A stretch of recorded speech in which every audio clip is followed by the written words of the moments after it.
Good morning, YouTube. We are back in the UK, guys. Happy Sunday. Thank you so much for joining me. If you're new here, my name is Holly. I make food and fitness content. And we're back with a daily vlog in the UK. It honestly feels like I never even left. Like I have been back for 2 days now. I feel like I was in LA for literally 30 seconds. Like when I look back at it, it's just like a big blur. And you know what? Like, it's nice to be back. I can't even say that seriously. Like, it is nice. I love Manchester. The weather is sensational at the moment. Like, I mean, come on, like, who wouldn't want to be here right now?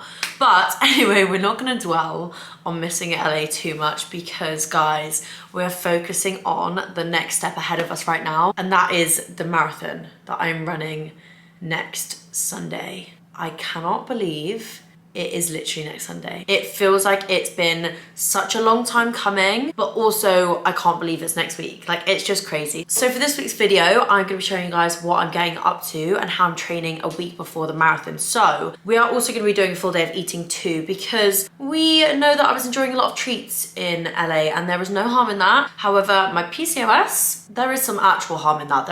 I take that back, there is harm in that. My PCOS is harmed, it's hurt right now. So I'm experiencing a little bit of a PCOS flare up. For me, that's in terms of like bloating, hormonal, and my skin. And I hate saying that because I know that my skin is in no means or way bad. However, I can just see it. I get very textured long hair. I get back knee. So that is lovely. The back knee is starting to flare up. We're just focusing on managing our PCOS symptoms and getting back on track. And for me, that is just eating in a really good, clean routine. That's all home cooked meals. And we're actually doing a double workout day. This is going to seem contradictory because I am technically winding down my workouts now in preparation for the marathon. However, we had 2 travel days at the beginning of the week, so we've missed out on 2 days of workout. So one of those would have been a rest day and one of those would have been a workout day. So we're just combining that into day. So we're gonna head off after breakfast. We're gonna do arms, and then later this afternoon, we're gonna do an easy pace 10K. And finally, we're gonna finish the day with me basically showing you how I'm gonna be winding down and really like relaxing and preparing my body for the marathon, just in terms of like a little bit of a nice nighttime routine. So I'm gonna be taking you guys through that as well. So that is basically the roundup of what we're going to be doing today. I am so excited to be spending the day with you guys. I feel like you are the distraction I need right now because the LA bubble has well and truly burst, and I need distraction from the fact that I have to do 2 workouts today and I'm slightly jet lagged.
Okay, so I've just got back from the gym. Guys, the weather, it was so sunny when I went to the gym and I was like, am I wasting the sunshine by going to the gym now and not doing my run? It is tipping it down. However, it does change very quickly in Manchester, so I'm just kind of hoping maybe if I give it like 30 minutes, the sun will come back out. I have had a quick change, so I've changed my sports bra and put another layer on.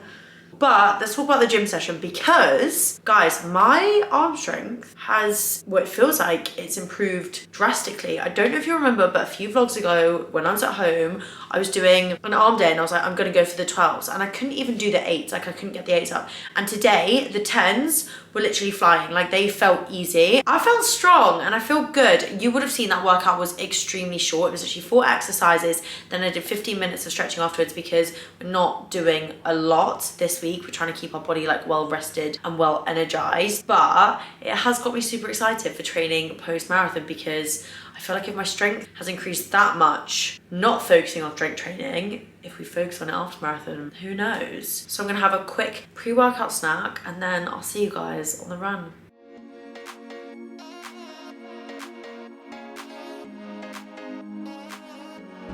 Oh my god, I have really not missed these runs in the rain.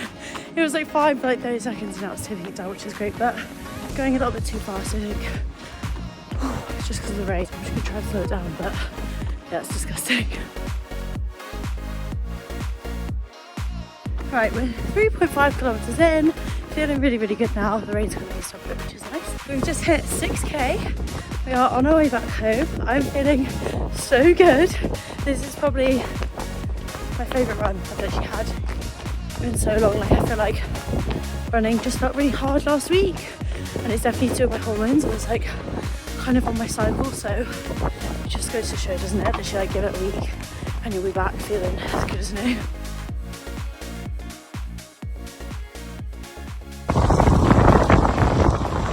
We're not in California anymore, are we?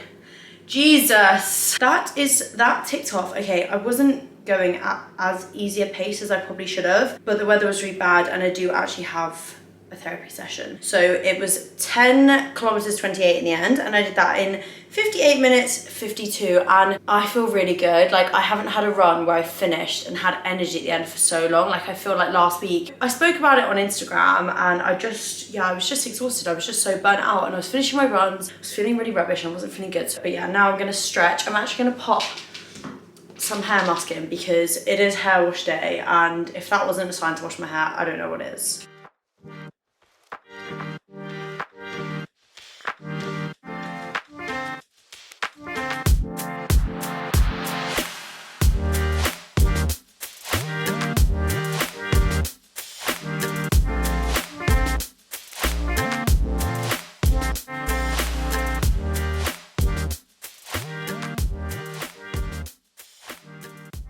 I actually gave myself the world's worst indigestion eating that pasta. So I literally finished therapy, had to make pasta, and then I had to jump on a meeting. I literally gave myself hiccups. I was eating that quickly. I think I forgot how to breathe. But I'm gonna jump in and talk to you guys just a little bit about my marathon progress in terms of like kind of my physical progress, because a lot of people do kind of ask like training for a marathon, like how it affects your body. So I've obviously been training for a marathon now since the beginning of January, but I have also been weight training alongside that 3 times a week because for me, my strength training is equally as important. Like I enjoy it just as much as running. So I always wanted to keep the both of them in there. So I'm gonna pop in all of my progress pictures here now for you guys. Weight wise, my weight has literally stayed the same. I've gone up by like a pound, which is exactly what I wanted to do. I either wanted to end up gaining weight or staying the exact same. That was my massive goal for this. That is why I needed a coach, because I needed that advice. So I'm really, really happy with that. I have actually, I'll kind of like zoom in on one of the pictures. The definition that I now feel and see in my legs, I don't think my legs have ever, they're not like hugely defined. And I know in one of my previous videos, I was like, look at my quads, guys. But like that for me is like massive. Like I've never really had that kind of like visual progress in my legs, and I can't even tell you how like strong they feel like physically. Like when I'm walking around, when I'm in the gym, when I'm lifting, like my legs feel strong, and I love that because I've never had that before, and obviously I've been pushing them to such an extreme of training. So to see that coming off is really, really nice. Also my glutes have grown, which is just fab because the bigger the better in this case. It just motivated me more to kind of see what I can do post marathon. I haven't quite decided exactly where my head is at with like what I want to focus on and what my plan is, and I'm not going to. I just want to get the marathon out of the way first. I'm going to do a little bit of work and then I'm going to join you guys for dinner. It is dinner time. I am going to throw together the world's quickest dinner because I'm so excited for this post dinner / mug cake relaxation that I'm going to show you guys. I have literally been dreaming about this bath all day and my legs feel like they need it. I did train legs yesterday and it was supposed to be a light session and I kind of didn't really go that light. So just for dinner, we're going to be doing literally a chicken and avocado burger with a side of broccoli, but I'm going to put the Nando's peri peri salt on the broccoli because it just makes it so much less like broccoli.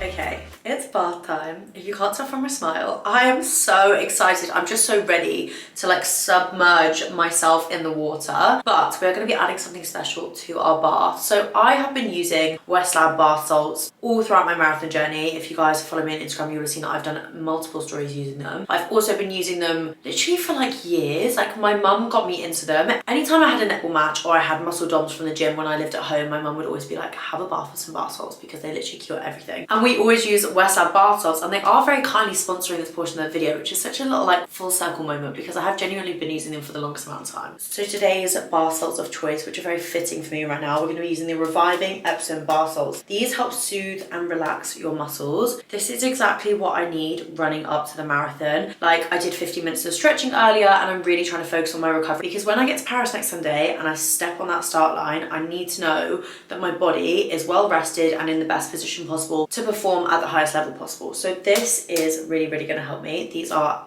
insane. If anyone hasn't used these, they are so simple. You literally just add them into hot water in your bath, they just dissolve in, and you just soak your muscles and your body for around 20 minutes. So it's not only good for your muscles, it's also good for your brain. It's just proper switch off time. Like when I'm in the bath, I'm not on my phone, I'm just listening to some music and I'm just zoning out and I'm just in the moment, just thinking through life, thinking through the day that I've had. And it's just really nice mentally as well as physically. In terms of the benefits, just in case anybody isn't already persuaded to put these in their bath, these are insane for muscle DOMs. If you struggle with muscle DOMs, one of the best things you can do is grab some Westland bath salts, put them in your bath and soak your muscles. They're going to really help to like ease out that pain. Also, the salts are just going to help to release stress in the body. And I promise you, take my word for it, the sleep that you have after you have a bath with some of these bath salts is like sleep that you've never had in your life. Like you will be out like a light and you will just have the deepest, nicest sleep, which is also amazing for your body and amazing for recovery. So yeah, I'm going to pop these in and start my bath.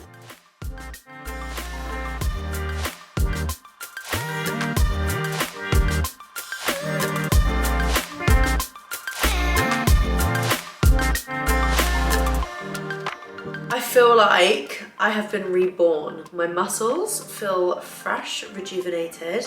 That was so nice. If you are new here, you will not know what time it is. If you are an OG, you'll know it is definitely mug cake time. I missed these so much when I was away, so much. So yeah, we're gonna throw together a mug cake with some dark chocolate.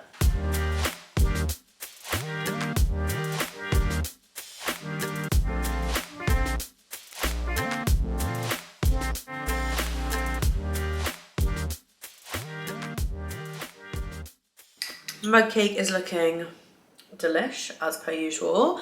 So I'm going to sign off the vlog here. This is the last marathon vlog before the marathon vlog. That's made me feel a bit sick. Right, okay, right. Thank you guys so much for watching. I hope you've enjoyed this week's video. Please don't forget to like and subscribe and I'll see you next week.